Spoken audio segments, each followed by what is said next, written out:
We're going to go ahead and get started. All right. It's third semester. Everything's good. Everybody seems to be on track and on schedule. All of our interns.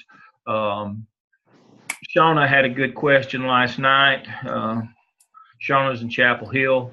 Her principal moved. Shauna's at the same place, but she's going to continue to work with her principal at the new school. Shauna's in 605 this semester. Shauna Martin, great student. I don't have a problem with that at all.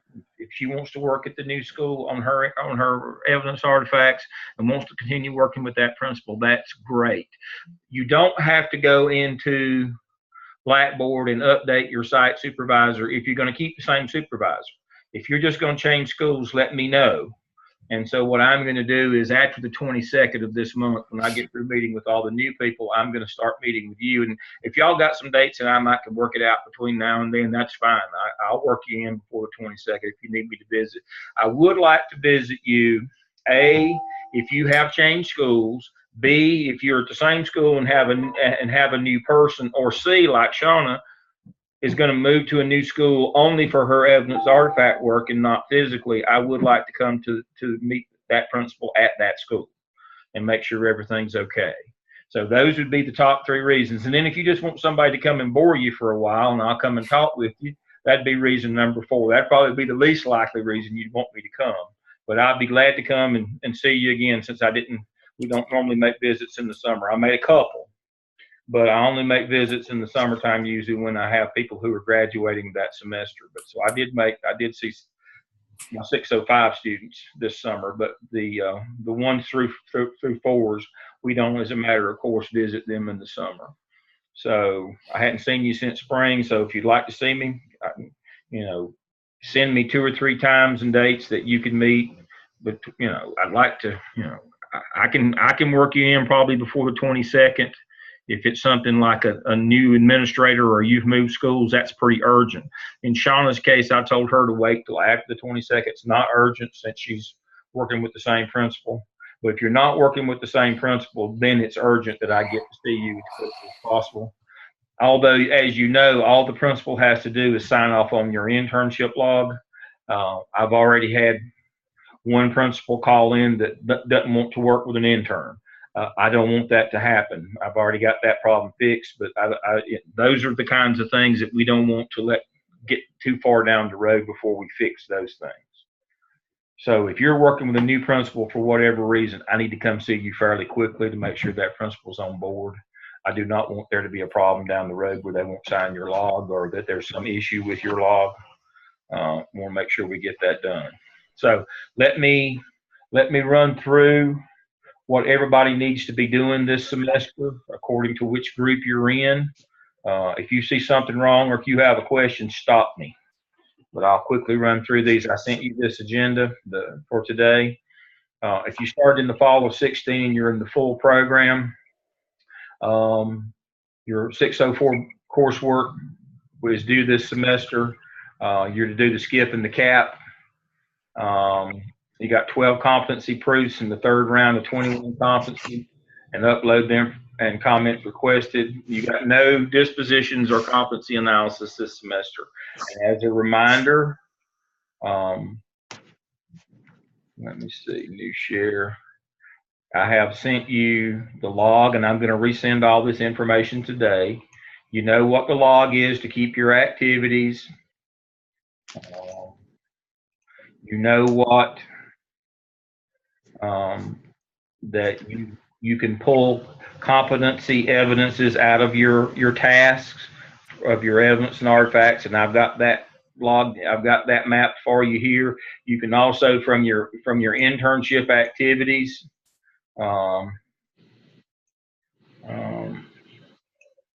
Get share again here. Come on. You can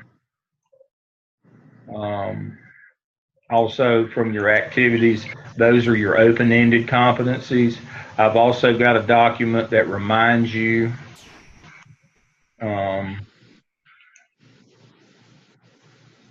which ones go with which of these evidences. You've got change management, has to come from the app, sell the SIP, or open-ended. I've got all that mapped for you. When you open these up in your competency folio, it tells you that, of course, but I've just got it mapped for you here. So be working on your competencies. That's for everybody. All right, back to our agenda here.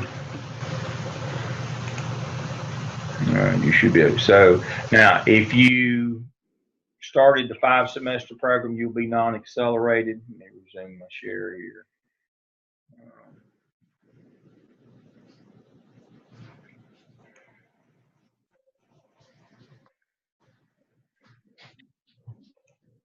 I better go to a new share.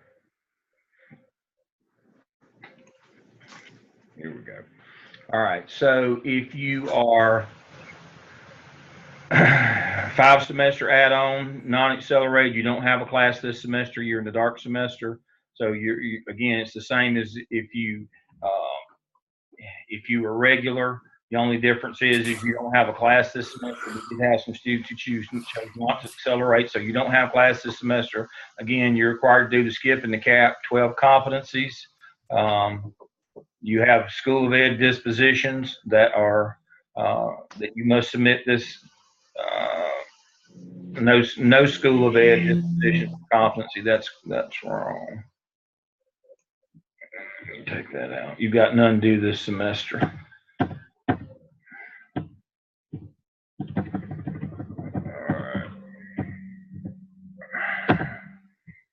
All right.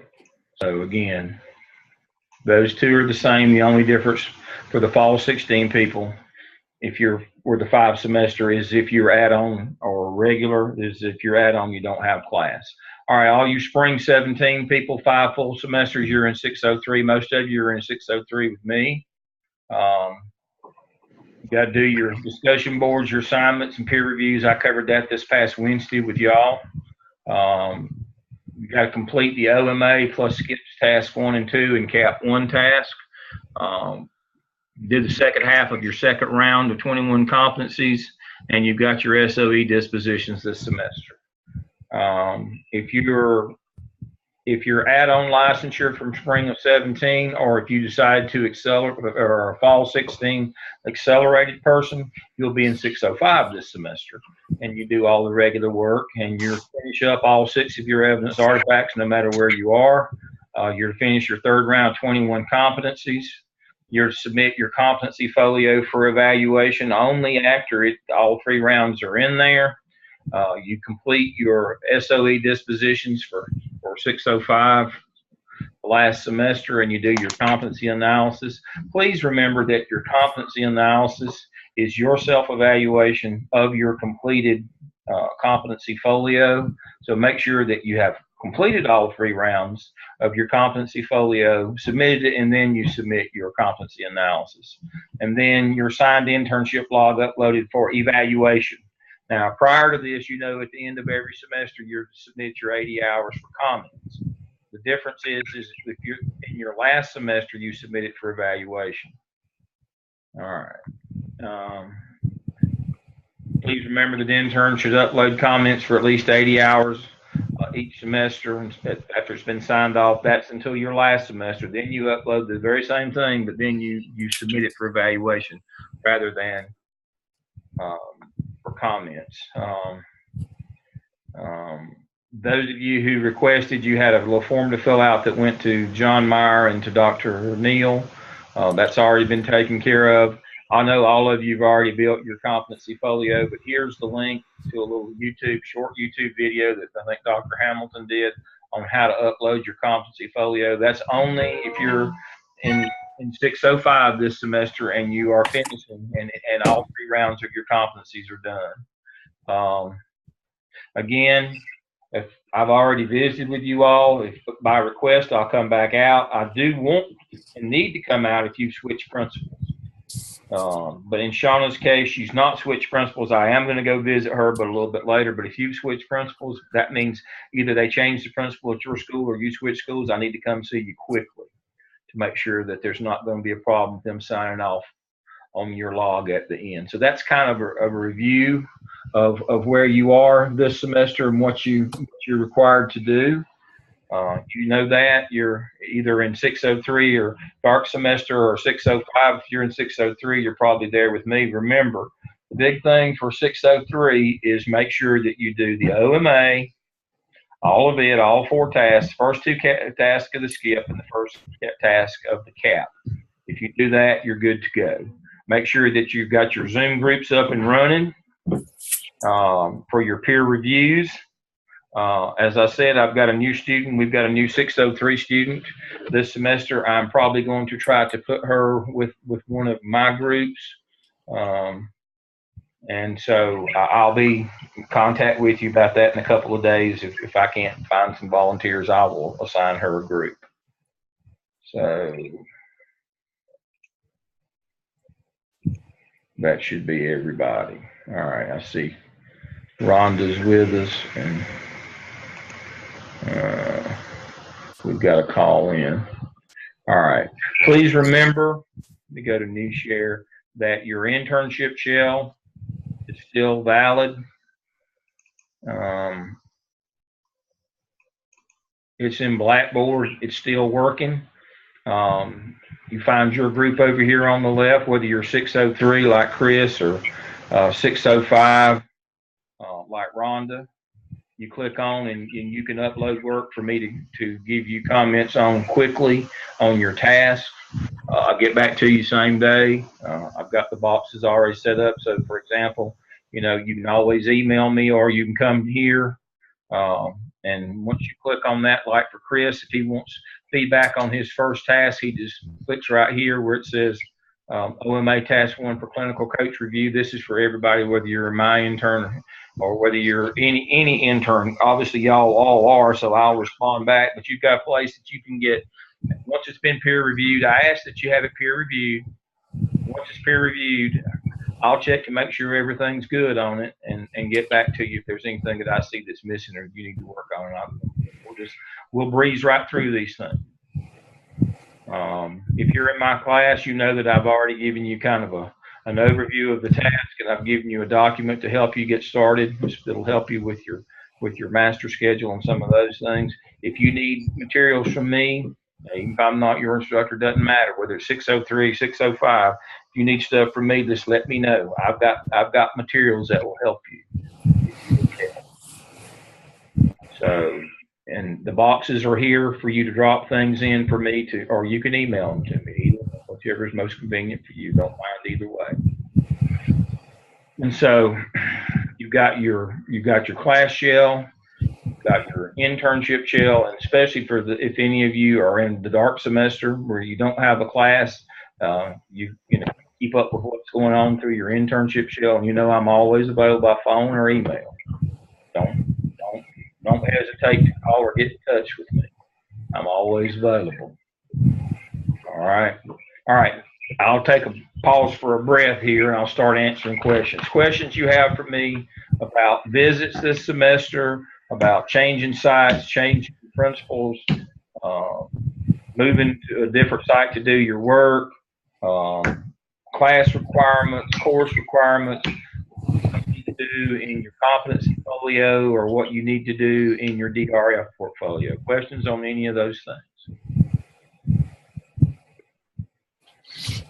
I got some questions, Dr. Lamb. All right. It's dealing with coursework for 603. All right. Okay, real quick for task 1, I'm not talking about the first box under the prompt, but it's second, third, and fourth. Second one says the analysis includes a critique of current structures and procedures in terms of equitability and transparency. Specifics for that, is that just like how the schedule is laid out and why co-teaching happens the way it does? And am I on the right path with that? Yes, and class size, highly qualified, your master schedule, how it's laid out, what drives your master schedule, making sure that you cover, that the proper teachers and the proper numbers are in, especially the federal classes. All of those things factor into that.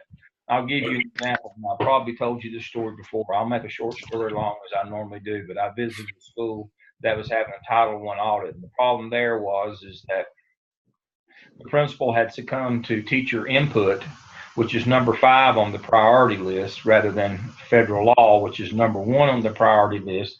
And he had put non-Title I students in a Title I class to make his schedule balance out in terms of class sizes. Well, again, class size is a state law. That's number 2 on the list.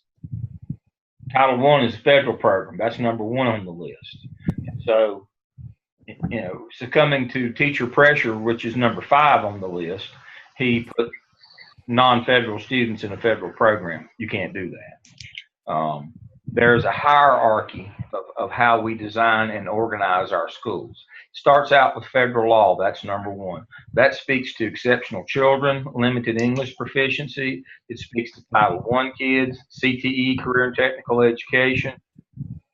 All of those things, and academically gifted, EC 504 kids, all of those fall under the federal umbrella. Those laws come first. Then you have your state laws, which speak to the number of days, the number of hours of planning time for teachers, class size, highly qualified. That's number 2. That's state law. Number 3 is your local board policy. And there's always a non-negotiable list of things that you have to schedule. For example, if you're in an elementary school, the state says you have to have at least 90 minutes of reading a day. Your local district can then add another 30 to that if they choose, and that would be one of those local policies that board policies that have to be met. And then number 4 on the list is best research practices. That's things like teaching reading before lunch. And then number 5 is teacher input. Now, we have nothing against teachers, but all these other things must be followed first. And so when we're talking about what Chris is talking about is in 603, and let me go to that shell. He's in the 0 shell. And so is Clarence.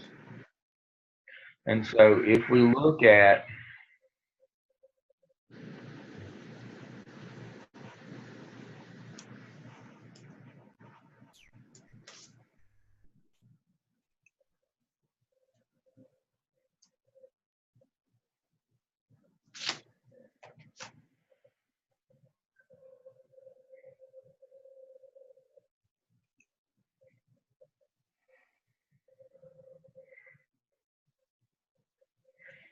the required evidence artifacts for 603, if it'll open up for me here.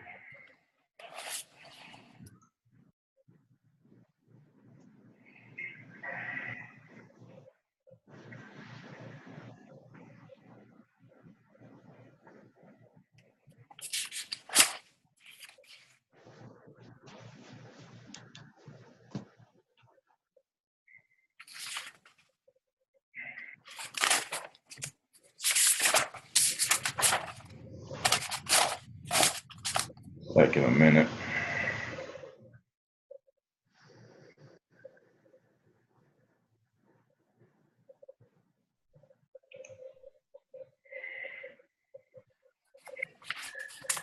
Okay.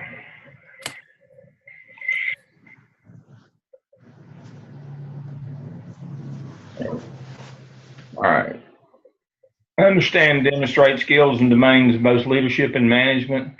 Utilize budget resources to make wise decisions. Knowledge of legal requirements for planning and instructional time. Knowledge of best scheduling, best practices. Knowledge of the teacher evaluation system. Value of teacher leadership. How to recruit potential teacher leaders. The function of a school improvement team. Communications. Knowledge and source of federal, state, and district policies intended for school improvement goals, accountability, requirements for accommodating exceptional learners, and technology. And so the contextual analysis helps us assess environment and cultural setting in terms of the quality of characters not impaired by external factors, instructional capacity, prior knowledge. And so one of the first things we want to do is we want to look at our school and school community, environment, cultural setting, but then we want to look internally at But the contextual analysis demonstrate an understanding of district, state, and federal policy, law, and district mandate that regulate structures, rules, and procedures. That's what I've just talked about. You know, federal law speaks to federal programs. State law speaks to planning, instructional time, class size, those kinds of things. I gave you a document to kind of start you on that, but you'll need to do a little research on EC and all these other programs. You'll need to do a little research on those. You can Google them. It's easy to find. Just Google the EC Parent Handbook. And it'll tell you everything you need to know and quickly about about EC laws and policies. Same thing. There's manuals online. In 2 hours, you can have everything you need for this one in terms of Googling these things. State statutes, I told you where to look for those. I gave you the planning and instructional time one. You kind of got to put it all together. Now, what I'm hesitating to do is give you a step-by-step because I want you to kind of work your way through it and figure out how you want to organize it. I know how I would do it. I'd start with the 5. I'd start with federal law, then state law, and board policy, and I'd move through it in that context and go underneath each one of those. But a lot of people don't like that. A lot of people like to do it a different way than that. But and I've had to stop myself from giving you exemplars that I like because students like to do it. Like students learn and organize in ways different than I do.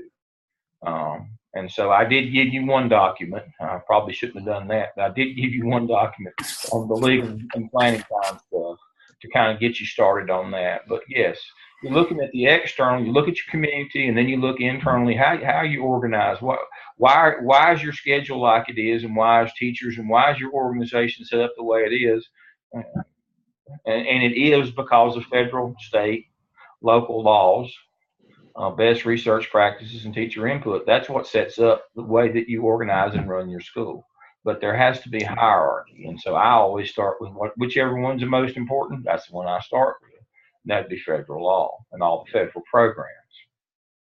But yes, it tells you you're strongly encouraged to include all programs for exceptional learners, diversity education, and special needs populations. Again, that's EC 504, Title I, limited English proficiency,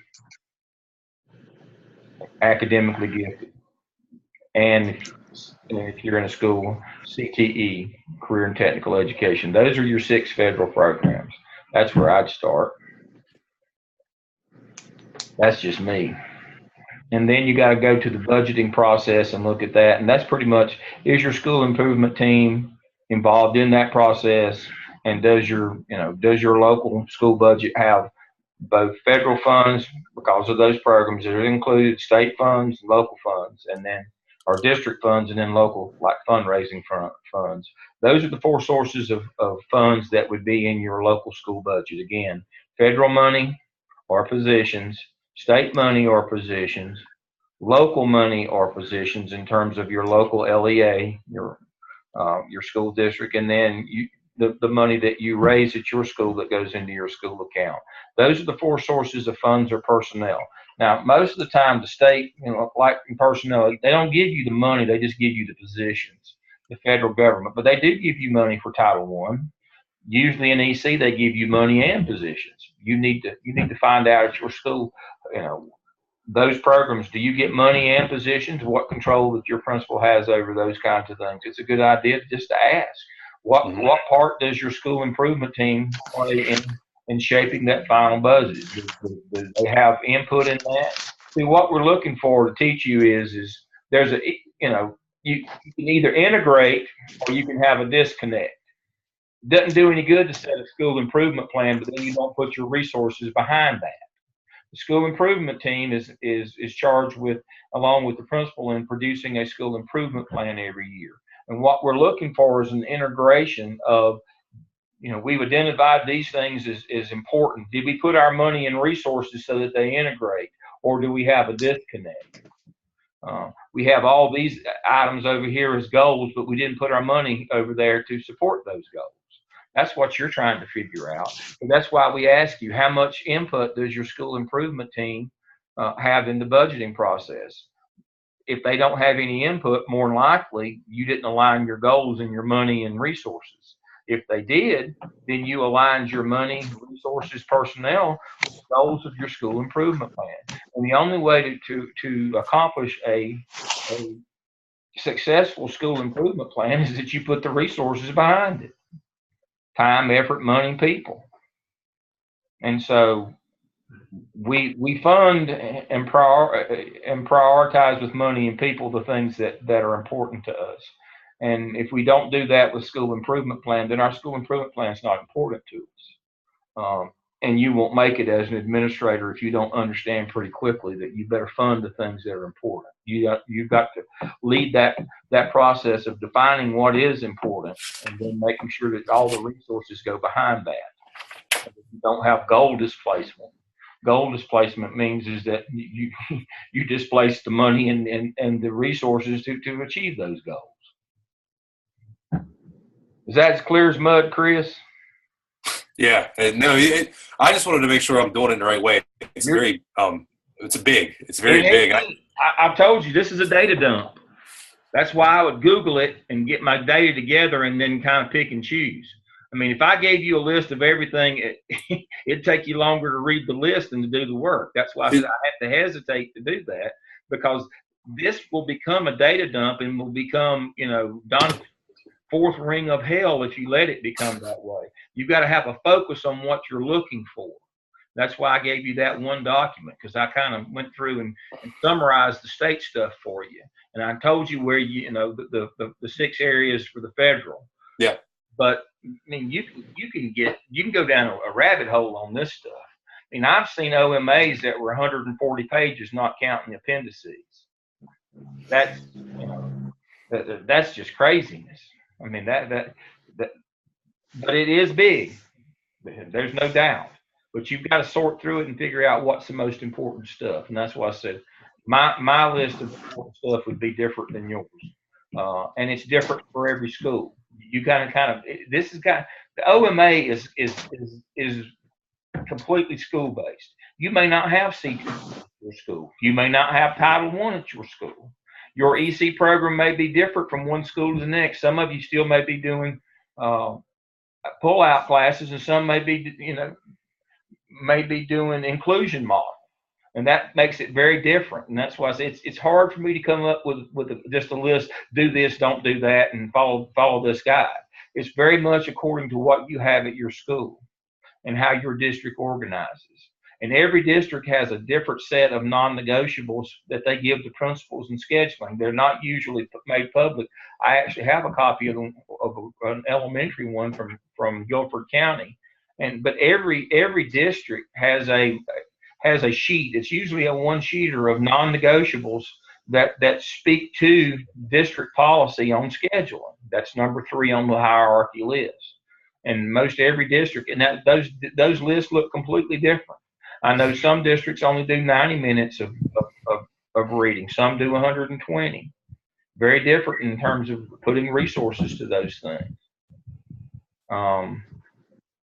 So yeah, you got to kind of look at what you got at your school and kind of figure out from there. Because basically, what we're asking you to do later on here is look at your schedule at your school.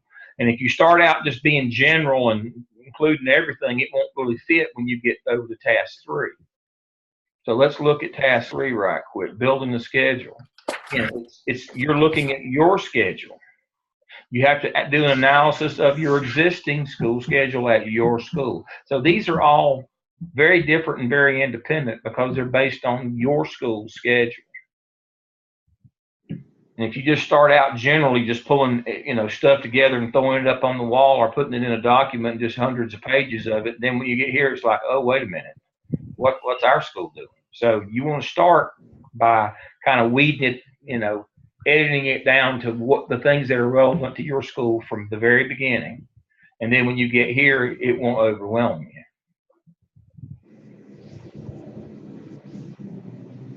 you. Good question. Good question. Next question, Chris. Good one. No, one of the reasons I asked that was because I've been kind of pecking away at the OMA since probably the end of July. Just Right. I talked with you over the summer, but I had noticed based off of what it said, I feel like, we do this because of this law. We do that because of this law. And I feel like you'd be going down a rabbit hole with that. And Yes. like everything my principal said is backing exactly what you said.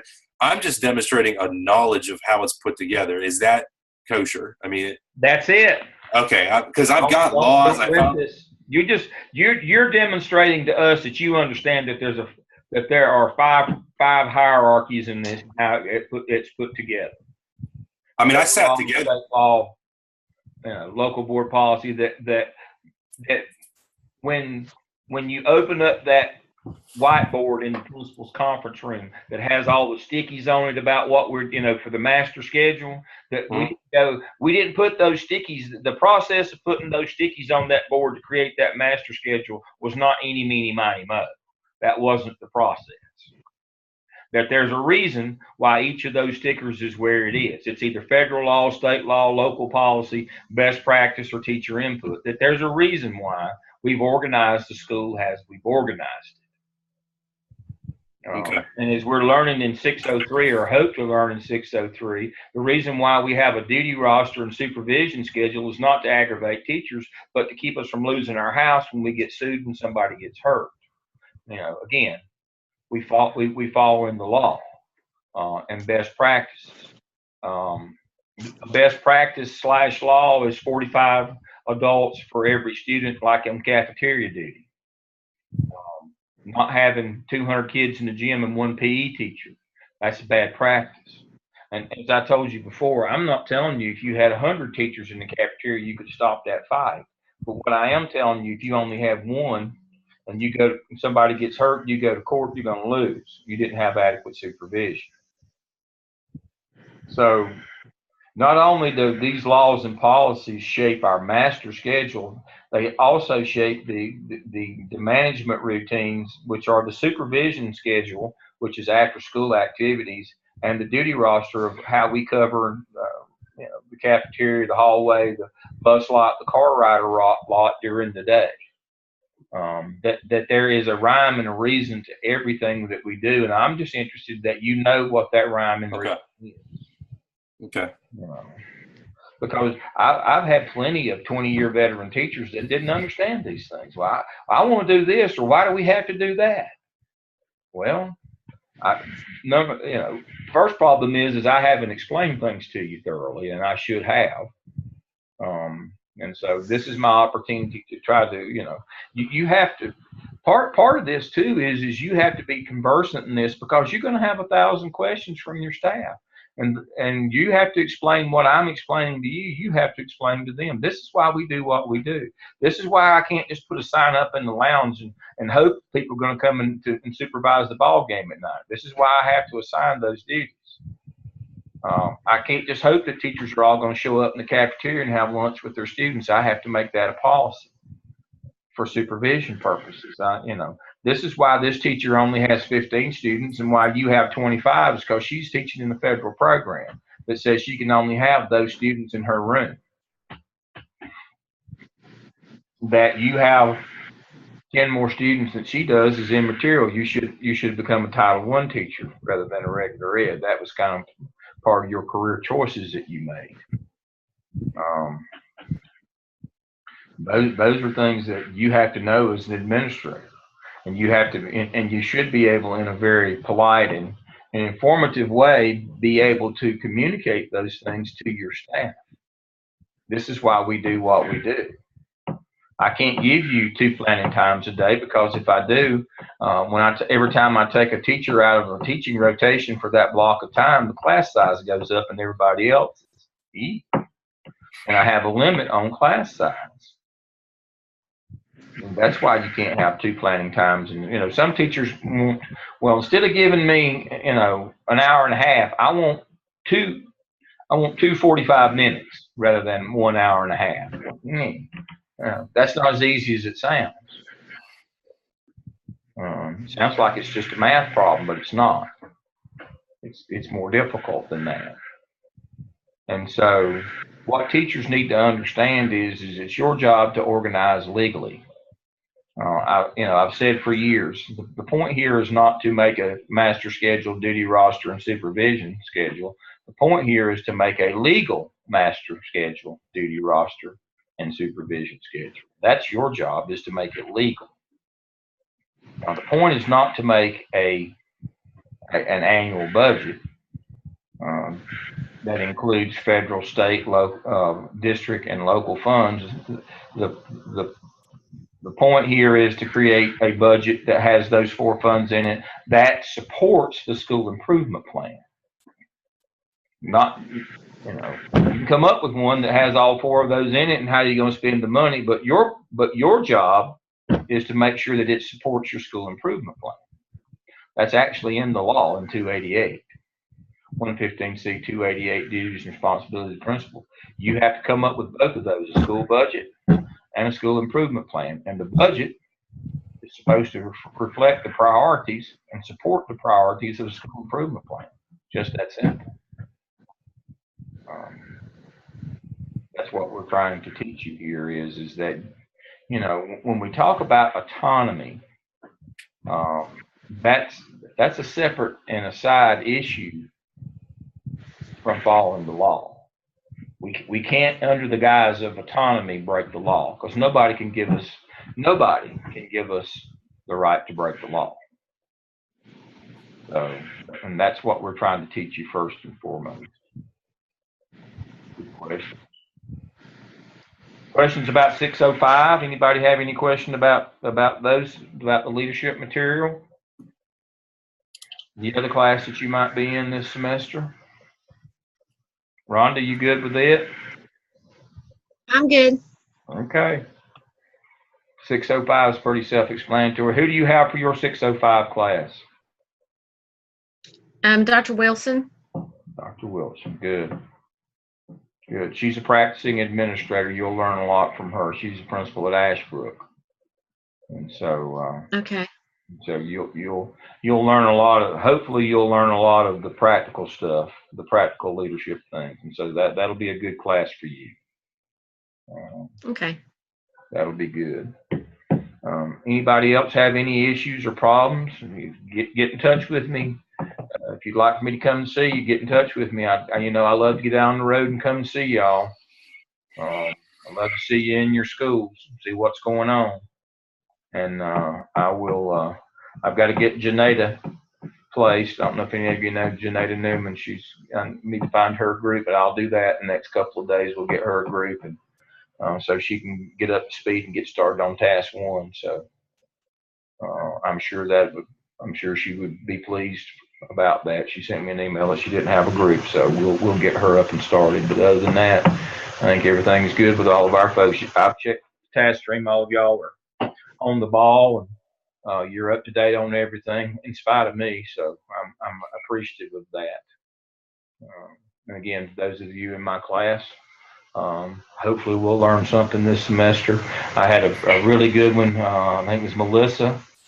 Has just gotten shifted to AP at her school. She's in one of our 603 classes, and her first task is to update the crisis box. What did I tell you? I told you last week that'd be the first thing they'll put you on, is the crisis box. That's why I had it on the list of activities. I mean, how coincidental is that? That one of our students already, that's her very first task, is AP. I know that it's school's the same throughout the state of North Carolina. You're going to have to do that. The first thing they're going to do is have you update the crisis box at the beginning of the year as a new AP. I know exactly what tasks you're going to have. It's the same everywhere. I don't care what district, large or small. The new AP gets all of the tasks. And so that's what we're covering in 603 with my time with you every Wednesday. All the things that I know that you're going to have to do as the new AP. And so Melissa's already said, yep, I'm working on the crisis box already. Well, yeah, that's kind of the way it goes. We have a process in the business. And if you learn and know how to anticipate that process, it gives you, hopefully will give you a leg up once you get your job, and you'll be, as I've told you, those first few weeks are so critically important that you establish that you're a competent person in the business. If you can successfully navigate that first 2 or 3 weeks or month where you don't step on any landmines and you're making good decisions, you have the opportunity to make a very successful career. But if you start out not knowing what jobs are not prepared or angry about the dirty jobs that they're going to give you up front and you weren't expecting that, it's not going to go well for you. So I'm looking forward to 603. As I've told you, it's my favorite course because it's operations. And I'm not smart enough to be a curriculum person, so I really love the operations side. So we'll have a good time this semester. But all of you, regardless of what class you're in, I'm here to support you. I'll do all I can for you. You know that. So just let me know. All right. I see our time's about up. Anything else for the good of the group before I go? All right, y'all enjoy the rest of your weekend and your vacation. I hate to bother you on a holiday, but I want to make sure everybody's up and going. Call me if you need me. Email me. I'll see you soon. Thanks. Thank you. All right. Thanks, Dr. Lamb. Bye-bye. Thanks. Clarence, good to see you. Bye. Thank you. Bye-bye.